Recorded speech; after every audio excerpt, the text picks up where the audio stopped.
All right. Well, in case you were wondering, I am still alive. Just didn't have any time to do this. My girlfriend quit her job, so I had to pick up a few extra gigs and whatnot. But here I am, and I'm gonna just start it off with a short video, kind of get into back in the motion here. But man, there's so much to talk about. I'm about ready to explode. So anyway, here we go. So I just did a search of famous people who were born on 9/23 or September 23rd, and this one really stuck out to me. So it's Caesar Augustus or just Augustus, or he's got a bunch of different names. It just all depends. It's like the guy who was after Julius Caesar. It was like his adoptive, whatever it says in here, his grand nephew or something.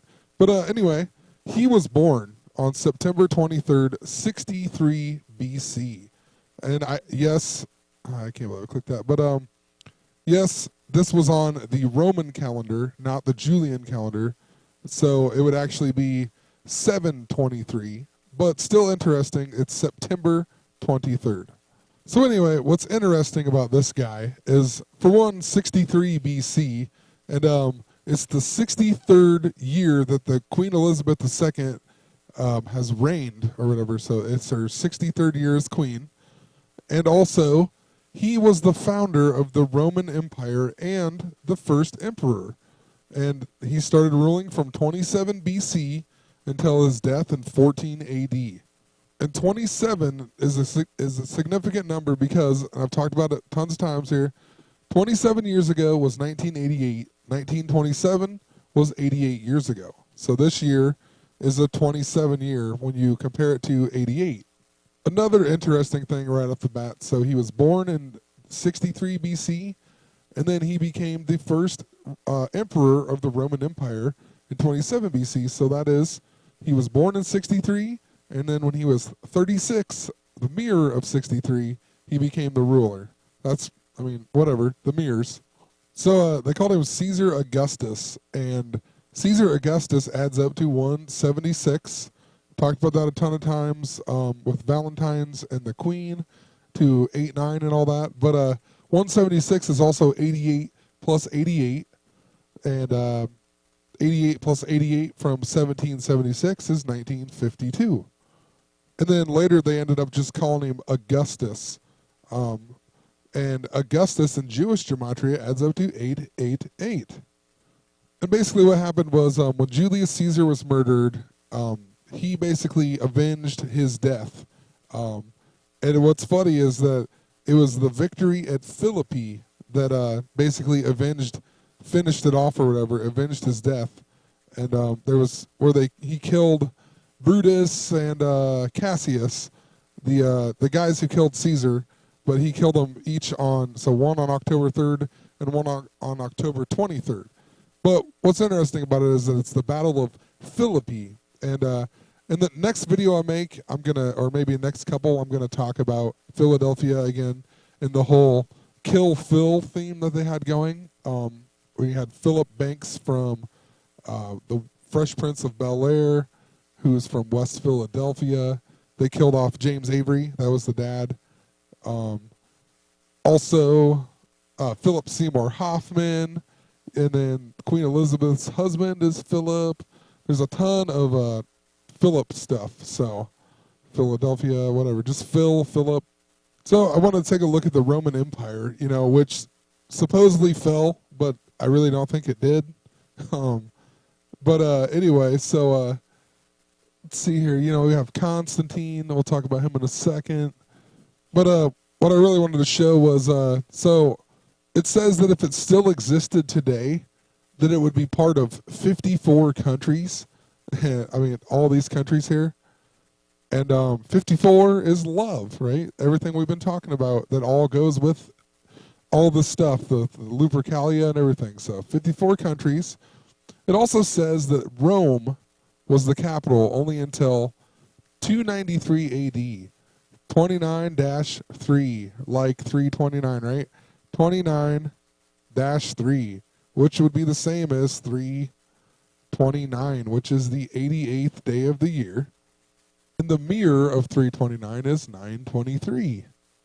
So then back to Constantine here. So he became the emperor so it's 27 BC. He became the emperor in 306 AD, which is 333 years after it started. So 333 years into it, he became the new emperor. And that's interesting because Philadelphia, like I just said, I'm going to go back to it, make more videos about it. But Philadelphia was founded on October 27th, 1682, which is 333 years ago. And basically, this guy is responsible for the Catholic Church, the Catholic religion, whatever. But look when you can do tons of research on this guy. There's tons and tons of stuff about him. But I'm just going to kind of go, like I said, making it short here. Constantine the Great, look when he was born, 227. He was born on 227. I mean, literally, that's Valentine's Day on the Julian calendar. That's 49, it's pi. But even better, 227 in the year 272, right? I mean, just 227 in the year 272. I mean, they just give me a break. Even if you divide that up, the way it's written in England or whatever.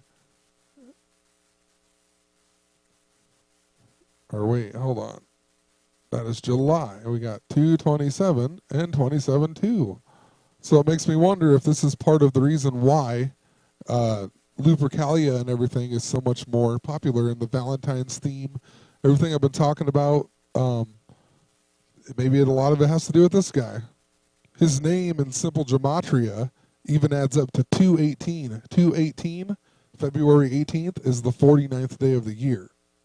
But anyway, so like I said, there was the Roman calendar, the Julian calendar, and the Gregorian calendar. They're like the three main ones. There was other calendars, but I said that in the beginning of this, Augustus or Caesar Augustus, he was born on September 23rd, which in his time was actually 723, but in our time it's 923.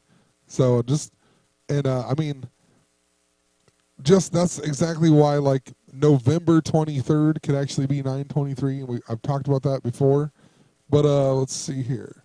I just looked up September, like the Roman month, just to see if there was like any special things that happened. And it says that September on the Roman calendar and the Roman East, the birthday of Augustus on September 23rd was the first day of the new year on some calendars. So found that kind of interesting. It's the first day of the new year. The eights have to do with the new beginning, or the beginning and the end. So, and then the month August is actually named after Caesar Augustus, or just Augustus. But what's interesting is that, so it was named after him in 8 BC. So it became the 8th month in 8 BC. And then, like I said, his name, Caesar Augustus, adds to 88 plus 88. So, I mean, it just makes me wonder why they changed the calendar, you know? Maybe they did it just for this reason, just so they could make everything fit to what they wanted to fit or something. Or maybe it's just to confuse us, who knows? But, I mean, they definitely make things fit, so maybe that's why they kept changing the calendar.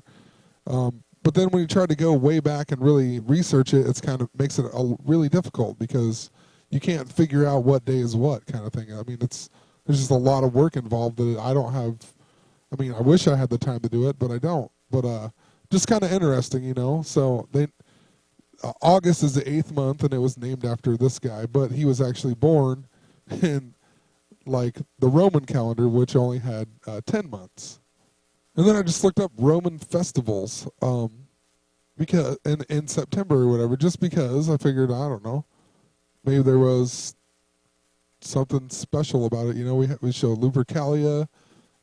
It's the 13th through the 15th, and February actually was like, it says the name derives from Februa, and I remember watching a video a while back with Obama on that commercial. He was saying Februa or whatever.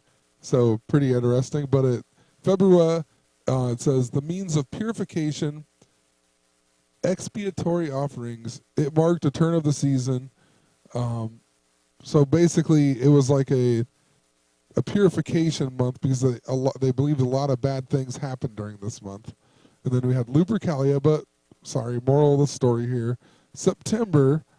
And then if you come down to September 23rd, it says the anniversary of the rededication of the Temple of Apollo. And then Latona or Latona, whatever, was also honored. Well, that was his mother. Zeus had sex with her or whatever, and she had twins, and Apollo was one of them. But Apollo is like the sun god, the light bearer, and I guess gonna end it here. So Apollo also was known as one of the wolf gods, or he was a wolf god, and I know this isn't the greatest website, but I also found it on tons of other websites. This one is just the easiest to really explain it, I guess.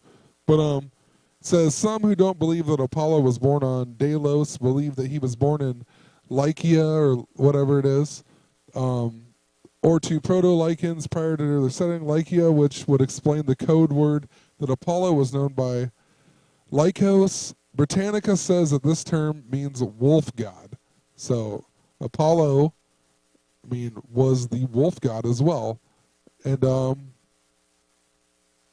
Lupercalia, the wolf. Everything's been about Lupercalia and whatnot. And then we have one of his, the Roman festival was a rededication of the Temple of Apollo.